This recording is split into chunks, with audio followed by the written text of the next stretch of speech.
I finally did it. After 3 months of procrastination and torture, I beat Sekiro, and I can confidently say that it is honestly one of my top 3 games of all time. Like, this game is basically the definition of satisfying gameplay. But let me be clear, I absolutely hated this game at first.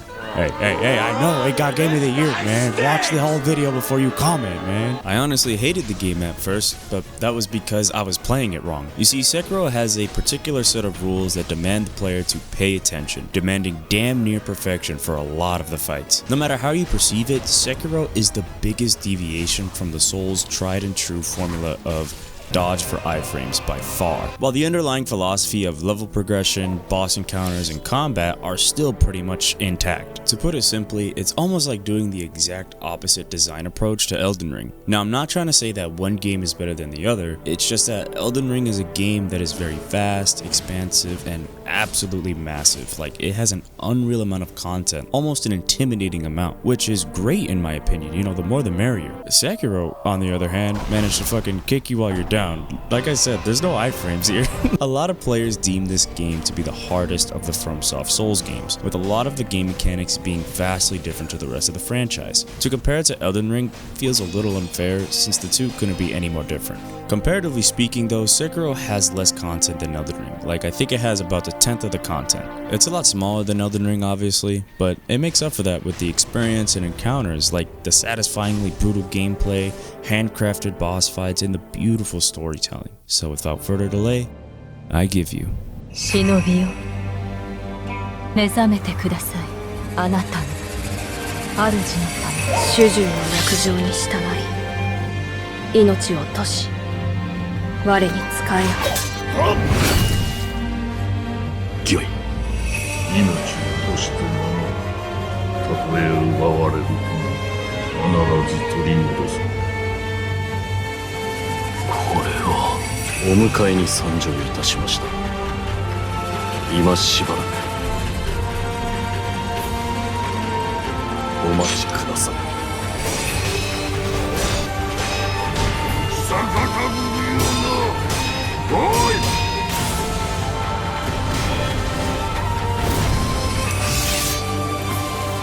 参る。しまいとしよう。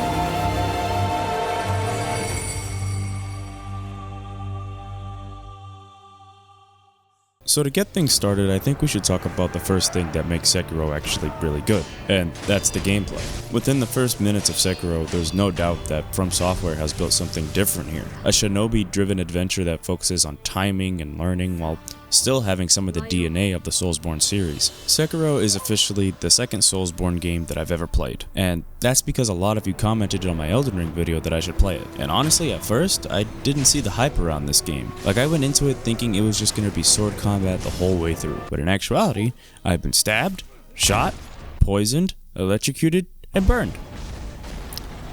So it's pretty good. I should also shout out the stealth mechanics in this game, because they're actually pretty good, but when you're not sneaking around areas to get some easy skill points or just to see those violently beautiful executions, you're spamming the left bumper fighting for your life. I've seen a lot of players refer to Sekiro's combat as a rock-paper-scissors combat system, and it actually makes perfect sense. Parries, Mikiri counters, sweeps, and then the occasional grapples being the usual bulk of the combat found in Sekiro. Thankfully, a lot of these attacks are telegraphed with this red kanji. It's to the point where the more you play Sekiro, the better you become. Like, it was until I fought Genichiro where I was playing the game wrong. I was still playing it as if it was Elden Ring or Dark Souls, but like I said earlier, there's no iframes here. You either parry or dodge or counter. Parry regular attacks, dodge or jump over sweep attacks, and Mikiri counter stabs is Sekiro's bread and butter. Mind you, you're doing all this while managing posture.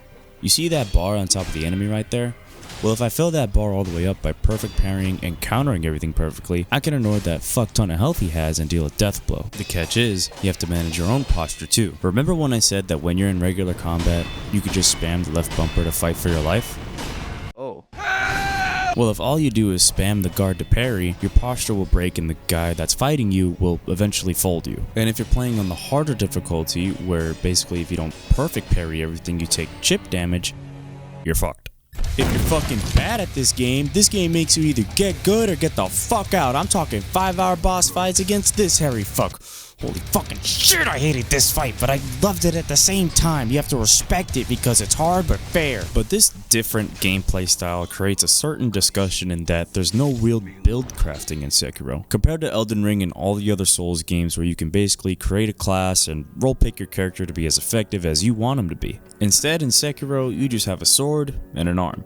And you know what? I think that's enough for a game like Sekiro. It keeps it simplified to focus more on the combat, and because of that, the bosses and enemies of Sekiro require a lot more skill and timing just to progress. And I know a lot of players might not like that since their broken ass build can't one-shot the fucking boss. Get that hammer out of my sight. Like, the only thing that we can get close to build crafting in Sekiro is the arm, and it's just fucking amazing.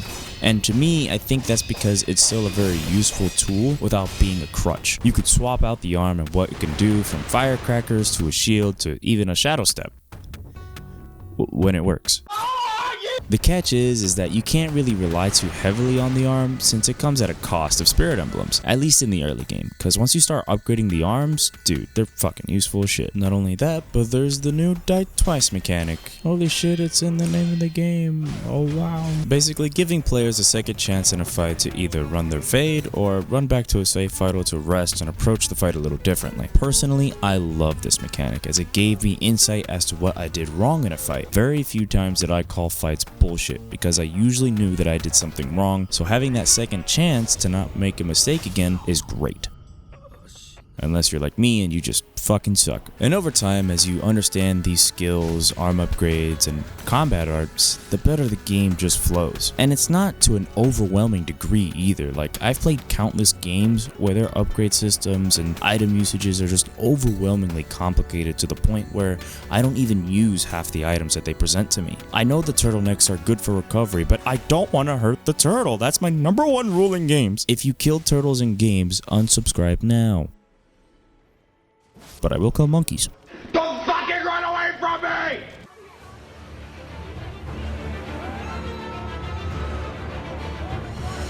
You know what? I'm gonna say it. I prefer Sekiro's boss fight mechanics more to Elden Ring's. That is because in Elden Ring, I feel like I was just wearing away at a giant health bar while looking for openings in between boss attacks just to punish and eventually kill the boss before he suplexes you. Like, holy shit, fuck Godfrey. And I mean, in Sekiro's case, it's kind of the same, but not really. The boss fights in Sekiro force you to react to bosses' movesets with parries and counters instead of just dodges. Actually, dodges are very discouraged in Sekiro, so with that said, you kinda have to break out of this Soulsborne mold and instead be very aggressive towards a boss as best as you can while still anticipating the boss's next move. And if it's done perfectly, you are essentially the boss at that point. It's very unlikely that you're gonna first try a boss in this game, and honestly, I think that's because you're not supposed to. You're really meant to learn the patterns of attacks from the boss so you can put pressure on them when the opportunity shows itself. And in my case, I struggled the most with the owl fight.